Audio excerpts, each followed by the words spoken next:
प्राप्त सकल्यान गुणर्नवस्य वन्दे श्री गुरु चरणारविन्द।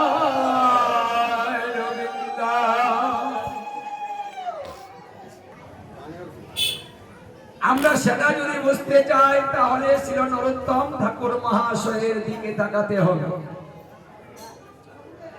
যিনি গুরু কৃপা লাভের জন্য মহাপ্রভুর আদেশে তিনি বৃন্দাবনে গিয়েছিলেন লোকনাথ গোস্বামীর কাছ থেকে দীক্ষা নেবার জন্য। কিন্তু তিনি কাউকে শিষ্য করবেন না বলেছেন, এমন একজন গুরুদেবের কাছে দীক্ষা নিতে গিয়েছে। শ্রী জীব গোস্বামী বলেছিলেন, নরোত্তম, লোকনাথ গোস্বামীর কাছে গেলে তোমার কোনো লাভ হবে না, কারণ আমি জানি যে তিনি কাউকে দীক্ষা দেন না, তাই ওখানে না যাওয়াটাই ভালো, তুমি অন্য গুরুর কাছ থেকে দীক্ষা নিয়ে নাও। নরোত্তম বলেছিলেন, হে প্রভু, প্রভু আমাকে স্বপ্নে দর্শন দিয়ে তিনি বলেছেন নরোত্তম গোস্বামীর কাছ থেকে আমাকে দীক্ষা নিতে হবে। তখন থেকে আমার মন প্রাণে জীবনে যৌবন সমস্ত কিছু আমি ওনার কাছে অর্পণ করে দিয়েছি। উনি আমার গুরু, এ ব্যতীত অন্য কাউকে গুরু রূপে বরণ করিতে পারিব না। তাই আমি ওনার খোঁজেই যাব, গিয়ে দেখি কি হয়। তাই তিনি বৃন্দাবনে যখন নরোত্তম ঠাকুর গেলেন, গিয়ে দেখতে পেলেন তিনি বারান্দায় বসে আছেন। গিয়ে প্রণাম করলেন, গুরুদেব জিজ্ঞাসা করলেন যে তুমি কোথা থেকে এসেছো, কেন এসেছো, এখানে কি চাও? বললেন, হে গুরুদেব, আমি নরোত্তম, কৃষ্ণানন্দ দত্তের ছেলে। আমি আপনার কাছ থেকে দীক্ষা নিতে এসেছি। বলছে, বাহ, তোমার নামটা খুব সুন্দর, মানে নরর মধ্যে উত্তম, তুমি হলে নরোত্তম, নামটা খুব সুন্দর। কিন্তু দ্বিতীয় যে কথাটা বলেছো, সে কথাটা তোমার সফলতা হবে না, কারণ আমি কাউকে দীক্ষা দেই না। বলছেন, আপনি যে আমার গুরুদেব, দীক্ষা না দিলেও গুরুদেব, কারণ যাকে মন দিয়েছি আমি দ্বিতীয় কাউকে সেই মনটা দিতে পারবো না। তাই আপনি আমার গুরুদেব, আপনি আমাকে দীক্ষা দিবেন। উনি বললেন, দেখো, আমি এক কথা বারবার বলি না, আমি দীক্ষা দিব না, তুমি চলে যাও। অন্য কোনো কথা থাকলে বলো, আমি চললাম। এই কথা বলে তিনি মন্দিরে প্রবেশ করে দরজাটা লাগিয়েছিলেন। নরোত্তম চুপ করে বারান্দায় একা বসে রইলেন। বসে বসে চিন্তা করতেছিলেন যে আমার কি করা যায়। তখন একা একাই চতুর্দিকে অপরিষ্কার ছিল, সেগুলাকে নরোত্তম ঠাকুর পরিষ্কার করতে লাগলেন।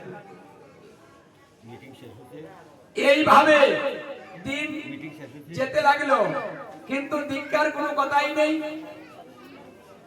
গুরুদেব কথা বলে না শিষ্যের সঙ্গে, শিষ্য কথা বলে না গুরুদেবের সঙ্গে, মানে কথা বন্ধ, শুধু কাজ করে যাচ্ছে।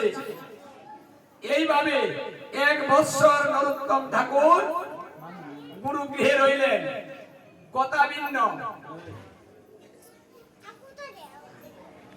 দেখুন ধৈর্য। যদি কোনো গুরুদেবের কাছে গিয়ে আমরা একদিন ঘুরে আসি, দ্বিতীয় দিন ওই গুরুর কাছে যেতে মন চায় না। এত বড় গুরুদেব গিয়ে ঘুরে আসলাম, বসে থাকলাম, দিল না।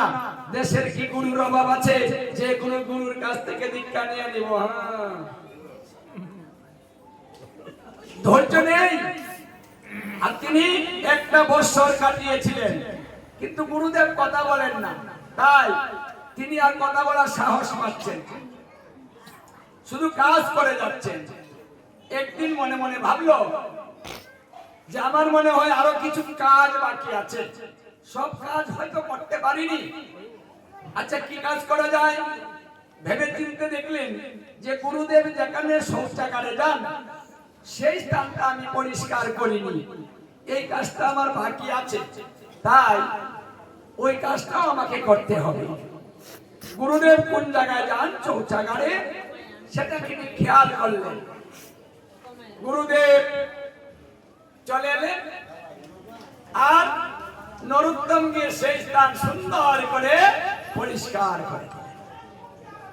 পরদিন যখন আবার গুরুদেব শৌচাগারে গেলেন, গিয়ে দেখতে পেলেন যে স্থানটা খুব পরিষ্কার। ব্যাপারটা কি? এত পরিষ্কার কি করে হলো? কে করলো? এত নিচু কাজ, আমাকে দেখতে হবে তো। তাই গুরুদেব কি করলেন? ওটা দেখার জন্য শৌচাগার থেকে দূরে এসে একটা ঝোপের আড়ালে তিনি লুকিয়ে পড়লেন, কাজটা কে করে দেখার জন্য। দেখে যে ছেলেটা দীক্ষা নিতে গিয়েছে সেই নরোত্তম এই কাজটা করছে। গুরুদেব বের হয়ে গিয়ে বললেন, এই ওখানে কে? এই ওখানে কে? বলছে, গুরুদেব আমি নরোত্তম। নরোত্তম, তুমি এখানে কি করছো? বলছে, গুরুদেব স্থানটা একটু পরিষ্কার করে দিচ্ছি। বলছে, তোকে কে বলেছে রে ওটা পরিষ্কার করার জন্য? তুই এত নিচু কাজ কেন করিস রে? বলছে, গুরুদেব আমি আপনার কোনো কাজকে নিচু মনে করি না। আপনি কৃপা করে যে আমাকে এই কাজের অধিকার দিয়েছেন, তাতে আমার জীবন ধন্য হয়ে গিয়েছে। এই কাজ থেকে আমাকে বিরত হতে বলবেন না, কৃপা করে আমাকে এই কাজটার অধিকার দিয়ে যান। বলছে, নরোত্তম আমি প্রতিজ্ঞা করেছিলাম যে আমি কোনো শিষ্য করব না। কেন করেছিলাম জানো? শিষ্য করিলে শিষ্যের সমস্ত পাপ গুরুদেবকে দিতে হয়। আমি তো আমার চিন্তা করে পাচ্ছি না আমার কি গতি হবে, অন্যের ভার আমি কি করে বহন করব। এই জন্য আমি ভেবেছি যে আমি জীবনে কাউকে দীক্ষা দিয়ে কারো ভার আমি বহন করতে পারবো না। এটা আমার প্রতিজ্ঞা ছিল, কিন্তু আমার প্রতিজ্ঞাটা মনে হয় রাখতে পারতেছি না। তুই আমার প্রতিজ্ঞাটাকে নষ্ট করে দিলি। এখন আমার সিদ্ধান্তের পরিবর্তন করলাম। এমন একজন শিষ্য পেয়ে আমি যদি তোর মতো শিষ্য পেয়ে আমার ছেড়ে দেওয়াটা ঠিক হবে না। গুরুদেব ডাক দিয়ে বললেন, আয় নরোত্তম তুই আমার কাছে আয়। গুরুদেব শিষ্যকে জড়িয়ে ধরে বলছে, বাহ, তোর এই বয়সে কত শ্রদ্ধা ভক্তি।